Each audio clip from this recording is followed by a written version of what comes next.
पुण्यामध्ये महाविकास आघाडीची बैठक पार पडली। या बैठकीला शरदचंद्र पवार पक्षाचे नेते हे गैरहजर होते। राष्ट्रवादी शरदचंद्र पवार पक्षाचे सगळेच स्थानिक नेते हे नॉट रिचेबल आहेत।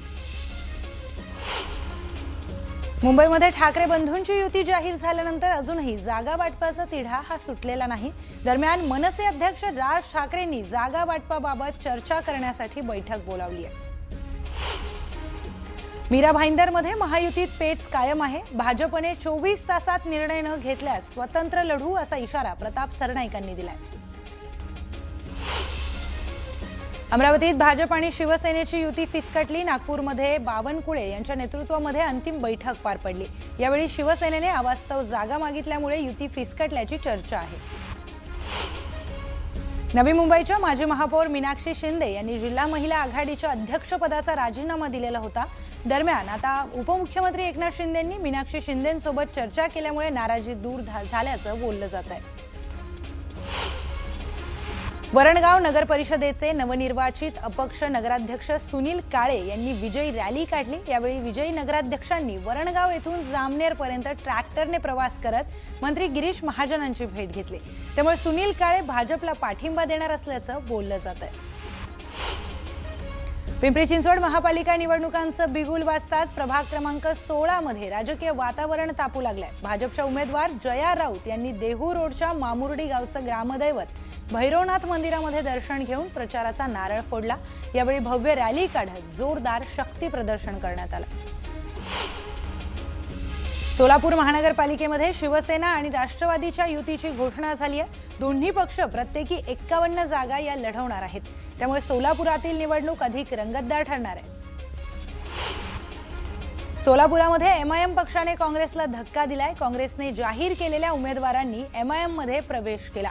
फिरदौस पटेल यांना प्रभाग क्रमांक 16 मधून काँग्रेस पक्षाने उमेदवारी जाहीर केली होती। मात्र तरीही फिरदौस पटेल यांनी एमआयएम पक्षामध्ये प्रवेश केला। एमआयएम नेते फारुख शाब्दी यांच्या उपस्थितीमध्ये हा पक्ष प्रवेश पार पडला।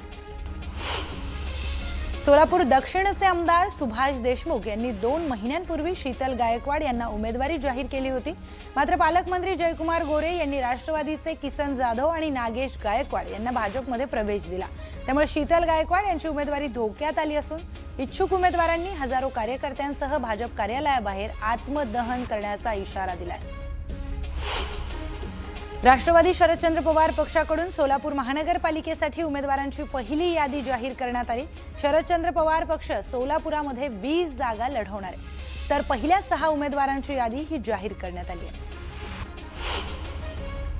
रत्नागिरीमध्ये शिवसेना उबाटा पक्षात फूट पडली आहे। माजी खासदार विनायक राऊतांवर उपजिल्हा प्रमुख सचिन आंबरे यांनी टीका केली आहे। विनायक राऊत शिवसेना उबाटा पक्षाला संपवण्याचा प्रयत्न करतायत असा आरोप देखील सचिन आंबरे यांनी केलाय। डोंबिवलीमध्ये मोठ्या संख्येने तरुणांनी मनसेमध्ये पक्षप्रवेश केलाय। भाजप आणि शिवसेनेच्या फोडाफोडीच्या राजकारणाला कंटाळून पक्षप्रवेश केल्याचं तरुणांनी म्हटलंय। उल्हासनगरमध्ये शिवसैनिकांनी संताप व्यक्त केला। पक्षात आयात नको, स्थानिकांना उमेदवारी देण्याची मागणी केली आहे। तर 500हून अधिक पदाधिकारी राजीनामा देण्याच्या तयारीमध्ये असल्याची माहिती आहे। चंद्रपूर महानगरपालिकेसाठी ठाकरेंची शिवसेना आणि वंचित बहुजन आघाडीच्या युतीची घोषणा करण्यात आली। दोन्ही पक्ष महानगरपालिकेमध्ये समसमान जागा लढवणार आहेत। काँग्रेसकडून सन्मानजनक वाटा न दिल्याने आम्ही युती करत असल्याचं म्हणत दोन्ही पक्षांची काँग्रेसवर टीका दिसून आली। अशोक चव्हाण यांना भाजप हिरवा करायचा आहे असं वक्तव्य प्रताप पाटील चिखलीकरांनी केलंय। तर एमआयएमशी माझा संबंध नसल्याचं स्पष्टीकरण अशोक चव्हाणांनी दिलंय। त्यांना उमेदवार मिळत नसल्याचं दुर्दैव असल्याचा टोला देखील चव्हाणांनी लगावलाय। भाजपचा खूप वाईट अनुभव आलाय। भाजपला काही झालं तरी हरवायचंय असं म्हणत उद्धव ठाकरेंनी भाजपवर जोरदार टीका केली आहे। तर 16 तारखेला विजयाचा जल्लोष करायचा असल्याचंही ते म्हणाले। पालिका निवडणुकीसाठी वंचित आणि काँग्रेसनं आघाडी केली आहे। काँग्रेस प्रदेशाध्यक्ष हर्षवर्धन सपकाळ आणि वंचितच्या पदाधिकाऱ्यांच्या उपस्थितीमध्ये ही घोषणा करण्यात आली। त्यामुळे दोन्ही पक्ष पालिका निवडणूक एकत्रितपणे लढणार आहेत।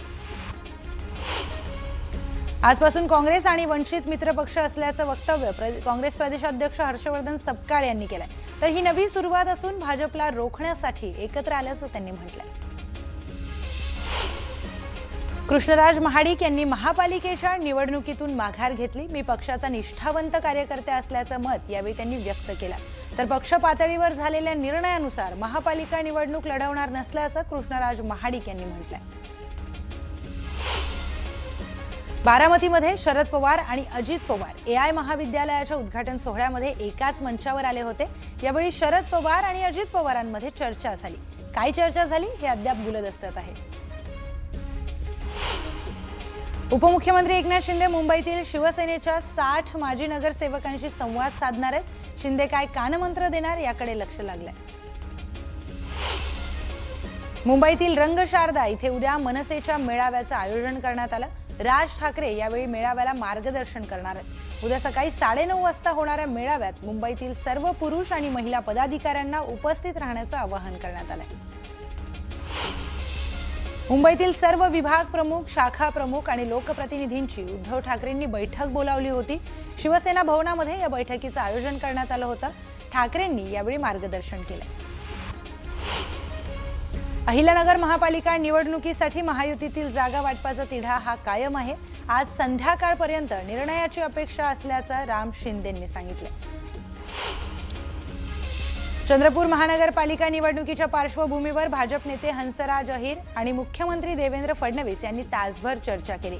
चंद्रपुरात सुधीर मुनगंटीवार आणि किशोर जोरगेवार यांच्यातील वाद हा चव्हाट्यावर आलाय. त्यामुळे चंद्रपूरच्या राजकीय परिस्थितीवर यावेळी अहिर आणि फडणवीसांमध्ये चर्चा झाल्याची माहिती आहे. मुख्यमंत्री देवेंद्र फडणवीस आणि महसूल मंत्री चंद्रशेखर बावनकुळे यांच्यामध्ये चर्चा झाली. मनपा निवडणुकीच्या पार्श्वभूमीवर दोन्ही नेत्यांमध्ये चर्चा झाली. गिरे तो भी टांग ऊपर असं म्हणत राम शिंदेंनी आमदार रोहित पवारांवर टीका केली. पराभव स्वीकारण्याऐवजी दोषारोपांचं राजकारण करत असल्याचा आरोप देखील त्यांनी केलाय. पिंपरी चिंचवडमध्ये महाविकास आघाडीत बिघाडी झाल्याचं समोर आलंय. शरद पवारांच्या राष्ट्रवादीच्या बैठकीला गैरहजर असल्यामुळे सचिन अहिर यांनी अल्टिमेटम दिलाय.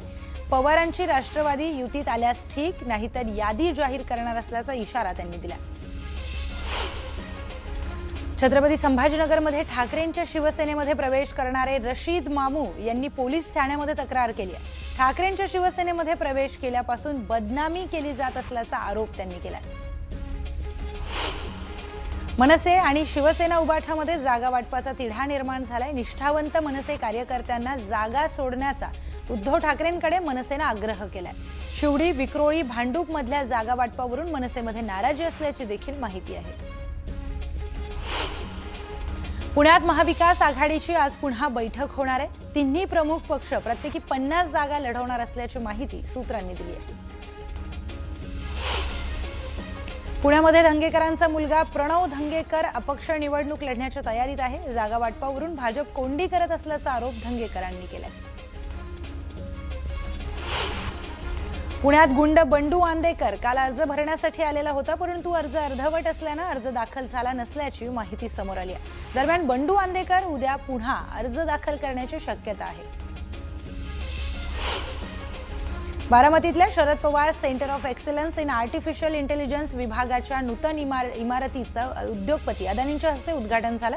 कार्यक्रमाच्या स्थळी रोहित पवार, अजित पवार आणि अदानी एकाच कारमधून दाखल झाले. कल्याणमध्ये आमदार सुलभा गायकवाडांच्या कार्यालयात भाजप कार्यकर्त्यांनी गोंधळ घातलाय. जागा वाटपानंतर स्वबळावर निवडणूक लढण्याची मागणी कार्यकर्त्यांनी केली. मालेगाव महानगरपालिका प्रशासनाचं ढिसाळ नियोजन समोर आलंय. महापालिका निवडणुकीमध्ये 4 महिन्यांपूर्वी निधन झालेल्या शिक्षकाची केंद्र क्रमांक 48 साठी मतदान अधिकारी म्हणून नियुक्ती करण्यात आली आहे. तर दीपक आबा पांढऱ्या पायाचे असल्याचं शहाजी बापू पाटलांनी म्हटलंय. ते जिथे जातील तिथे पराभव होत असल्याचं म्हणत शहाजी बापू पाटलांनी टोला लगावलाय. बारामतीमध्ये शरद पवारांच्या निवासस्थानी स्नेहभोजनाचं आयोजन करण्यात आलेलं होतं. स्नेहभोजनाला गौतम अदानी, अजित पवारांसह संपूर्ण पवार कुटुंबीय उपस्थित होतं. कृषी मंत्री दत्तात्रय भरणे यांच्या हस्ते इंदापुरात विजयी नगरसेवक आणि नगराध्यक्षांचा नागरी सत्कार करण्यात आला. नवनिर्वाचित 14 नगरसेवकांसह नवनिर्वाचित नगराध्यक्ष भरत शहा यांचा नागरी सत्कार करण्यात आला. भाषेवरून मारहाण केल्यास जशास तसं उत्तर देणार असल्याचं वक्तव्य निलेश चंद्र जैन मुनींनी केलंय। भाषेच्या नावावर जर मारवाडी किंवा अमराठी बांधवाला हात लावला तर ते सहन केलं जाणार नसल्याचं ते म्हणाले। लोटे एमआयडीसीतील घातक केमिकल्सवरून ठाकरेंची शिवसेना आक्रमक झाली आहे। प्रदूषण होणार नाही याची उद्योग मंत्री सामंतांनी जबाबदारी घेण्याची मागणी केली आहे। तर लोटे एमआयडीसीमुळे स्थानिकांचं आरोग्य धोक्यात आल्याचा आरोपही करण्यात आलाय। खोपोलीमधील मंगेश काळोखे यांच्या हत्येप्रकरणी हल्लेखोरांच्या निषेधार्थ रायगड जिल्ह्यात ठिकठिकाणी शिवसैनिकांकडून निषेध व्यक्त करण्यात आला। काळोखे यांची हत्या राजकीय सुडापोटी करण्यात आल्याचा आरोप शिवसैनिकांनी केलाय। अलिबाग वडखळ मार्गावर मोठी वाहतूक कोंडी झाली आहे। नववर्षाच्या स्वागतासाठी मोठ्या संख्येने पर्यटक अलिबागच्या दिशेने जात असल्यानं वाहनांच्या लांबच लांब रांगा लागल्यात। त्यामुळे वाहनधारकांना नाहक मनस्ताप सहन करावा लागतोय। सोन्याच्या भावात 2000 रुपयांची तर चांदीच्या भावात 20,000 रुपयांची वाढ झाली। यामुळे सोन्याचे भाव 1.5 लाखांच्या उंबरठ्यावर पोहोचले असून चांदीचे भाव 2.5 लाखांच्या पार गेले।